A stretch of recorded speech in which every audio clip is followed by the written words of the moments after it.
coronavírus no mundo.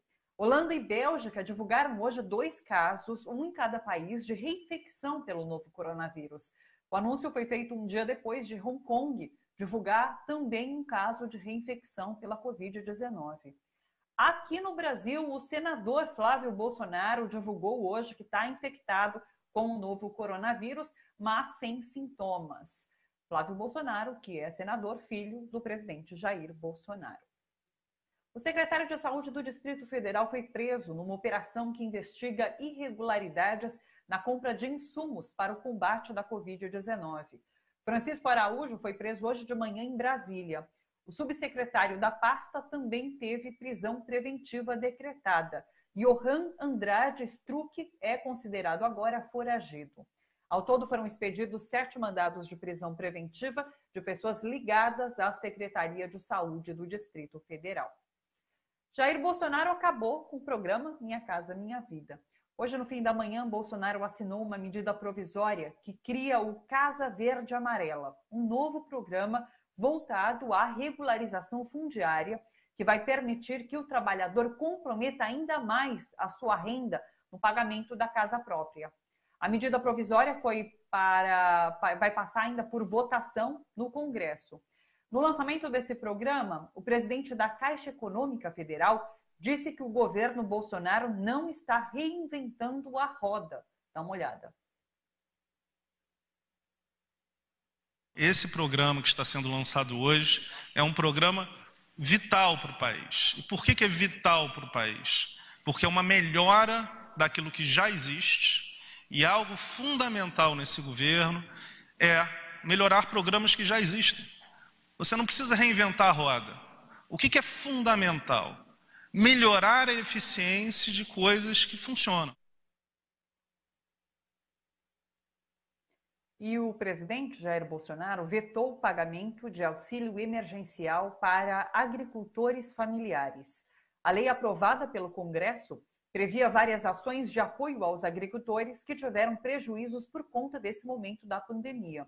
Além do pagamento de 5 parcelas de R$ 600 do auxílio emergencial, Bolsonaro vetou linhas de crédito, prorrogação do pagamento de dívidas, transferência de recursos para agricultores em situação de miséria, entre outros itens.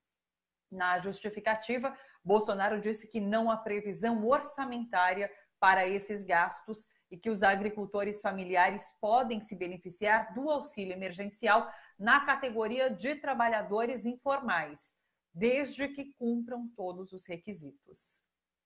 Marcelo Weitzel, relator do processo que julga a denúncia de Lula contra Deltan Dallagnol no Conselho Nacional do Ministério Público, votou pelo arquivamento do caso. O julgamento referente ao caso do PowerPoint foi retomado hoje por determinação do ministro Edson Fachin, do STF. A defesa do ex-presidente Lula recorreu ao Supremo depois que o julgamento foi adiado 41 vezes pelo Conselho. Lembrando, esse processo foi iniciado logo após a coletiva em que Dallagnol, que é chefe da Força Tarefa da Lava Jato de Curitiba, exibiu o PowerPoint em 2016. Esse caso corria o risco de prescrever, o que livraria o procurador de Curitiba, Deltan Dallagnol, de qualquer punição. A prescrição ocorre no dia 16 de setembro. Uma última notícia: o Senado deve concluir hoje a votação que torna permanente o Fundeb, o Fundo de Desenvolvimento da Educação Básica. Os 2 turnos dessa votação vão ocorrer sem intervalo e a gente vai estar atento a essa votação aqui no Bom para Todos. Vamos conversar agora com o sociólogo, diretor do jornal Le Monde Diplomatique Brasil, Silvio Catiabava. Oi, Silvio, tudo bem? Tudo bem, Thalita. Como vai? Tudo certo. Silvio, vamos conversar um pouquinho sobre essa talvez mudança de rumo no governo Bolsonaro, que parece agora querer investir em políticas públicas, em programas sociais, tendo em vista, por exemplo, hoje o lançamento do Casa Verde Amarela. Como que você está vendo essa atuação do governo Bolsonaro? Olha, Thalita, a primeira coisa que eu queria observar, e eu acho muito importante essa sua questão, é que o Bolsonaro gostou de ter o seu prestígio, a sua avaliação de ótimo e bom, melhorando da segunda quinzena de junho à segunda semana de agosto de 32% para 37%. Né? E isso se deveu basicamente ao auxílio emergência dos R$ 600, que chegou a 65,3 milhões de pessoas. Né? E veja bem, eram 19 milhões que já estavam no Bolsa Família, 10,5 milhões no Cadastro Único, mas a novidade é que tem 35,6 milhões de pessoas que não tinham registro nenhum de pagamento de benefícios anterior, 54% do total. Né? Então, quando ele chega com os R$ 600 nessa população, né, não há melhor política de comunicação do que uma política pública que atenda os interesses das pessoas. Ele viu elevar o seu prestígio. Né?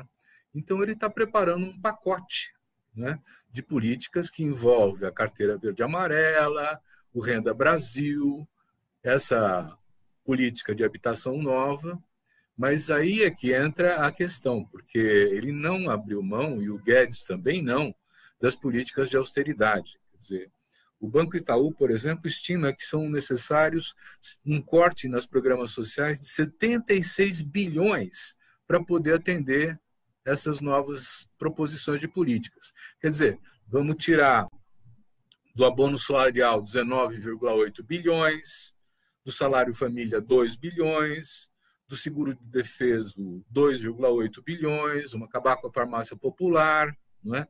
Então, se você tira uma série de coisas que já foram conquistas, já se constituíram como direitos e auxiliam muito, né, os mais pobres, né, para poder oferecer uma coisa que vai ter no seu cômputo um valor menor do que está sendo gasto por essas políticas. Né?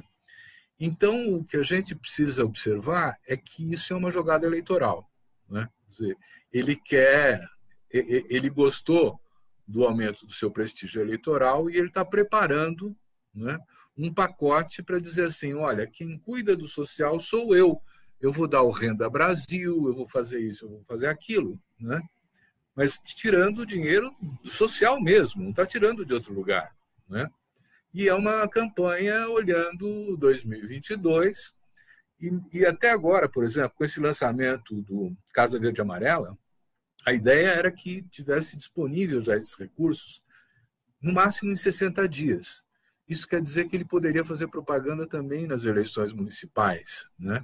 Favorecendo, inclusive, uma imagem daqueles que, eventualmente, ele venha a apoiar nessas eleições. Né? Então, não tem nada de generoso, não tem nada de preocupação com o social. Né? Ele está acabando com o abono salarial, com o seguro-defeso, com a farmácia popular, com esse financiamento da agricultura familiar, para poder reempacotar isso e apresentar como uma obra sua. Então, é preocupante isso, porque, na verdade, o que está se fazendo é um corte expressivo. Né? A ideia de cortar 76 bilhões dos orçamentos dos programas sociais é muita coisa.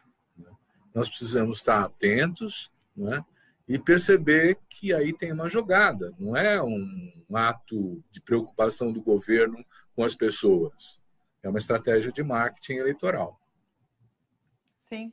Você chama atenção para essa agenda Paulo Guedes, e é interessante hoje, que inclusive foi divulgado pela imprensa, que Paulo Guedes não estava presente nesse lançamento da Casa Verde e Amarela. Quem estava é o Rogério Marinho, que é do Desenvolvimento Regional. Então, de certa forma, é um recado, talvez, de que Bolsonaro está se afastando dessa agenda de Paulo Guedes, de que Paulo Guedes não aceita essa agenda está sendo construída por Bolsonaro? É uma crise aí dentro? A gente já falou sobre isso na semana passada. Você acha que essa crise está colocada?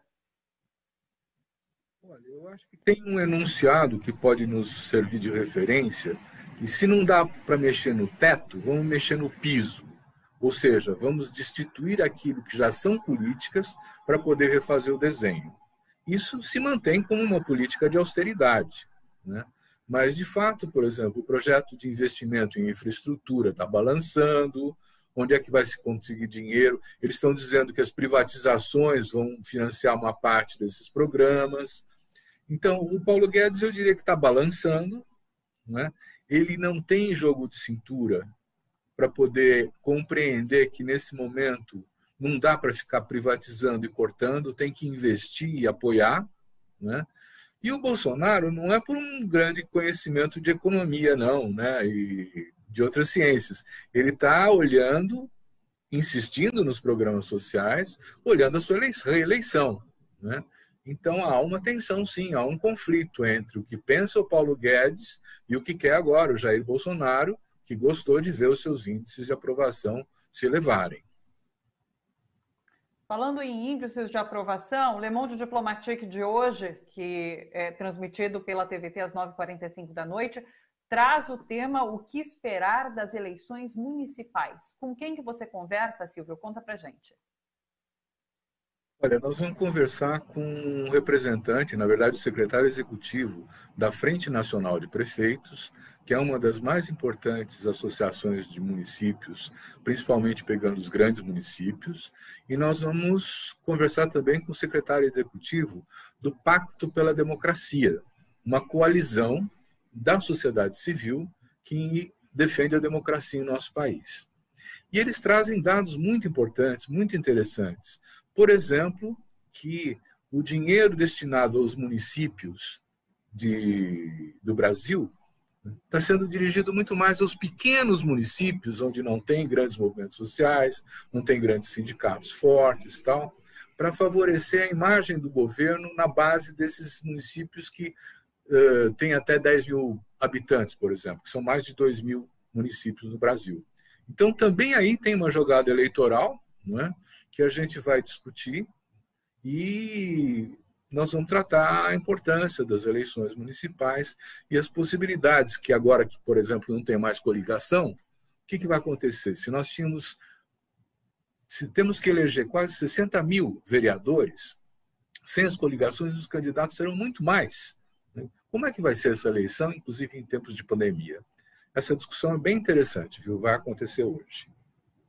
Às 9h45 da noite, todos convidados para acompanhar o programa Le Monde Diplomatique Brasil aqui na TVT. Silvio, muito obrigada, um grande beijo para você e até semana que vem. Obrigado, é um prazer estar aqui. Até semana que vem.